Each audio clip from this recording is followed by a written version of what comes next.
Okay. Hey, Hadija. Yes, my dear. Well, it's so nice to meet you.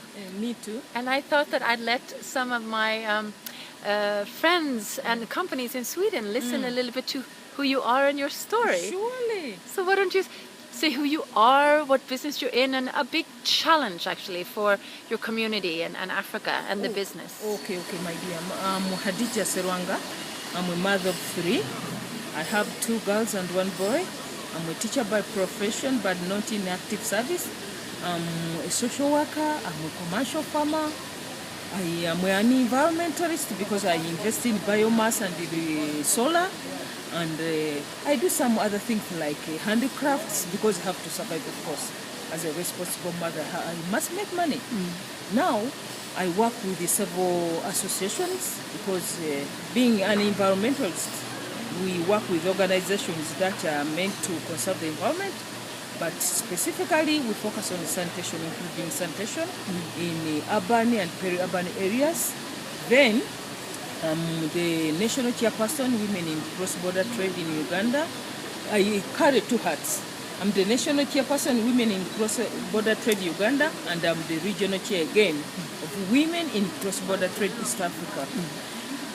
My main challenge is how we empower women, especially of that young age, from the age of 18, the young girls. Because as a mother, I feel we should be the mentors to mentor the young ones, the young girls, because they have to take over from us. And as you know, in Africa, we have a problem of unemployment of the youth. And maybe you must have heard about it. And if you have never heard about it, this is news to you. Many of the girls we have on the streets are graduates, you can imagine.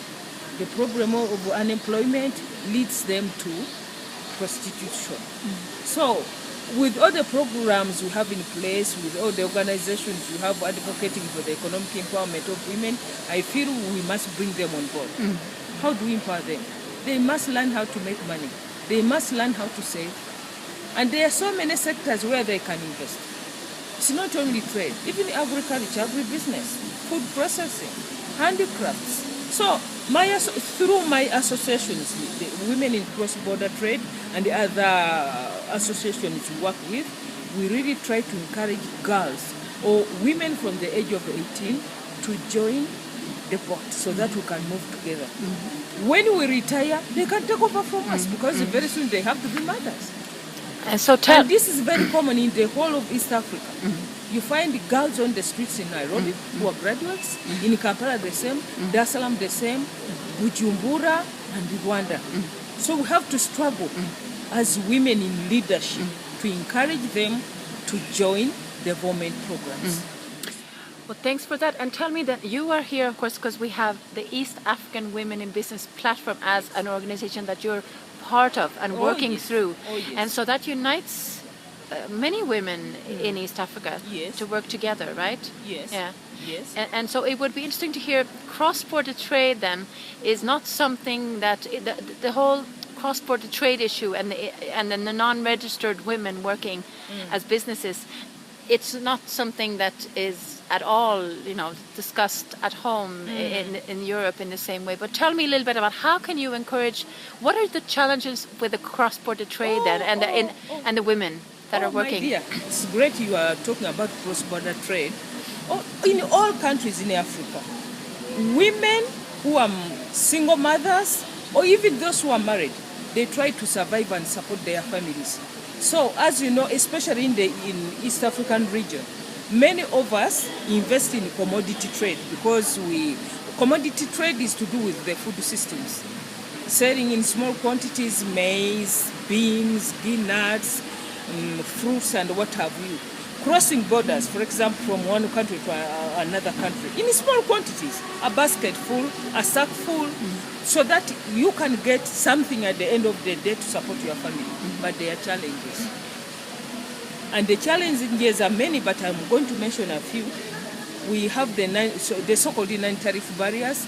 Women are ignorant about how to transact business at border points.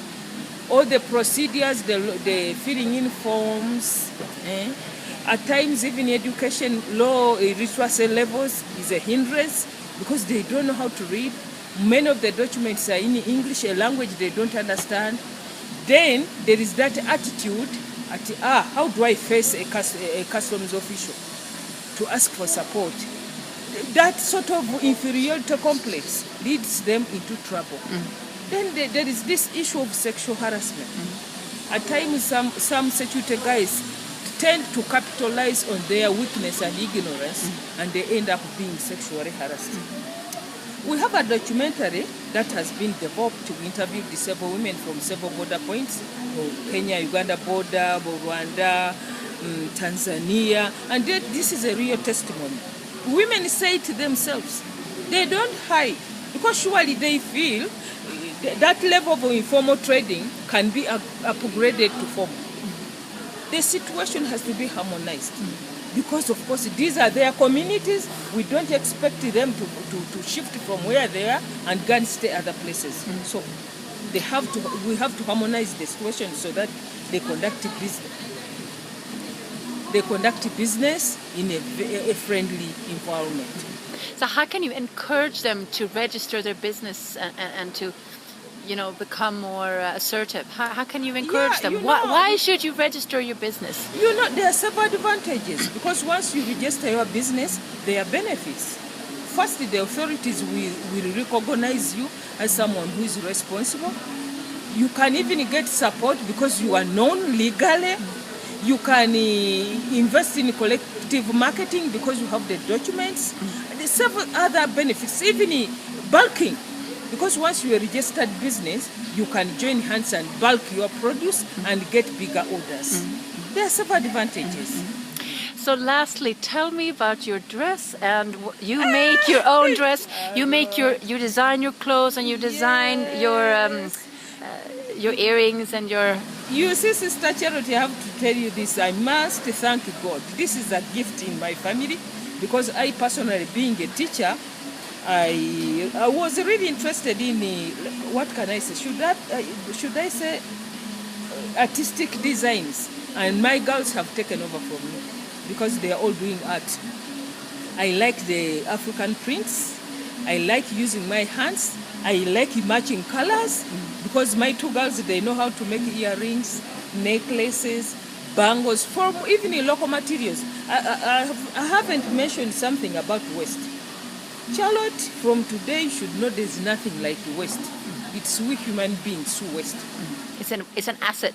Yes, it's an asset. Because from waste you can get very nice things, like the drinking straws.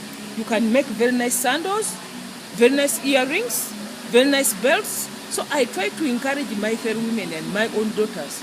We can utilize the waste. You can even make very nice earrings from wood, from bamboo, from feathers, the birds, the feathers. You can make very nice earrings. So I have that artistic skill in me and my two girls. Thank you. It's wonderful, and I think many of the Swedish viewers that look at this will want to get in contact with you, do business with you, and maybe get involved in supporting cross-border trading. Yes, and if Charlotte, I don't want to forget, surely, cross-border trade is trade, but we know how our business impacts the environment. So we have a very nice strategic plan of encouraging our border communities to conserve the environment. The use of polythene bags, the way we manage waste. We feel it is important if we can invest in the green technology. We want to balance trade, production, trade, and the environment. Because I personally am an environmentalist. Because again, I'm a team leader of an NGO that is responsible for environmental conservation in my own district. That's a nice ending. Thank you. Okay, good luck.